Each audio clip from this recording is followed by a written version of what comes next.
పరమందు సింహాసనాసీనుడైన దేవాది దేవునికి నా హృదయపూర్వక వందనములు, స్తుతులు, స్తోత్రములు సమర్పించుకుంటున్నాను. అందరికీ శుభోదయం.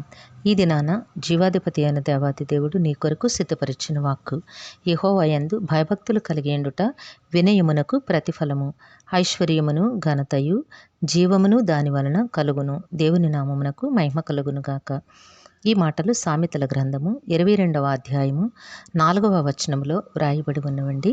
నేస్తమా, నీకు దేవుని యందలి భయభక్తులు కలిగి ఉండుట వలన వచ్చే ప్రయోజనం ఏమిటి నీ దేవాది దేవుడు తెలియజేస్తూ ఉన్నారు. నిజమే, నీ జీవితంలో నీవు కోరుకుంటూ ఉన్నావు ఏమిటంటే నీవు ఐశ్వర్యవంతునిగా ఉండాలని, ఘనతకు కారణముగా ఉండాలని, నిత్య జీవమును సంపాదించుకోవాలనే ఆశ నీలో ఉండింది.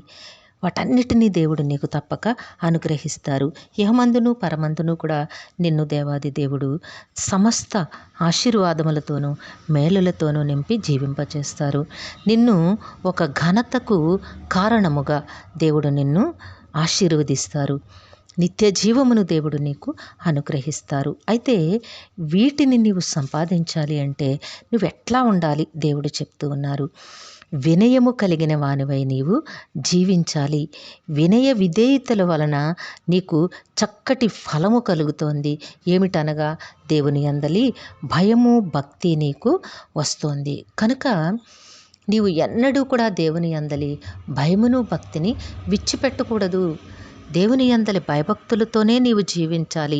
ఒకవేళ నీకు ఎట్టి నష్టము వాటిల్లన్నప్పటికీ కూడా నీవు దేవుని కట్టడలను న్యాయ విధులను మీరకూడదు. ఎందుకంటే నీవు దేవుని కట్టడల యందు జీవించుటకు ఎప్పుడైతే నువ్వు నిశ్చయతను కలిగి ఉంటావో అప్పుడే దేవుడు తన మెండైన ఆశీర్వాదములను నీకు ఎంతో ఘనముగా అనుగ్రహిస్తారు. కాబట్టి నేస్తమా, వినయమైన మనస్సు కలిగిన వానివై దేవుని యందలి భయముతోనూ భక్తితోనూ నీవు జీవించగలిగినట్లయితే నీవు కోరుకున్న వాటికంటే ఘనమైన ఆశీర్వాదములను దేవుడు నీకు అనుగ్రహిస్తారు. ధన ఘనతలను దేవుడిస్తారు. అంతేకాకుండా నిత్య జీవమును దేవుడు నీకు అనుగ్రహిస్తారు. నేస్తమా, నీవు దేవుని యందలి భక్తి జీవితమును జీవించగలిగినట్లయితే నీ కుటుంబంలో నీకు ఏమి అవసరమో సమయానుకూలముగా దేవుడు నీకు సిద్ధము చేసి అనుగ్రహిస్తారు. దేవుని కట్టడలను న్యాయ విధులను నీవెన్నడూ మీరి ప్రవర్తింపకూడదు, జీవించకూడదు.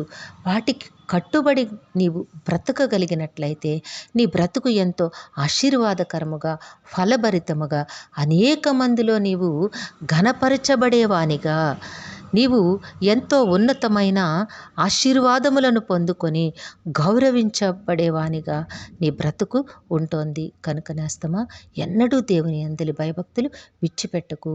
వినయ విధేయతలతో దేవునికి ఇష్టునిగా జీవించు. ప్రతి మేలును ప్రతి ఆశీర్వాదమును దేవుడు సమయానుకూలముగా నీ బ్రతుకులో నీకు అనుగ్రహించి నిన్ను జీవింపచేస్తారు. దేవుడు నిన్ను దీవించి ఆశీర్వదించునుగాక. ఆమెన్. ప్రార్థన చేసుకుందాము. ప్రేమజాలి నమ్మకము కలిగిన తండ్రి, మీ ఘనమైన నామమునకు స్తుతులు సమర్పించుకుంటున్నాము. రాజా, మీ బిడ్డకు మీరు ఇచ్చిన వాక్కును బట్టి వందనములు తండ్రి.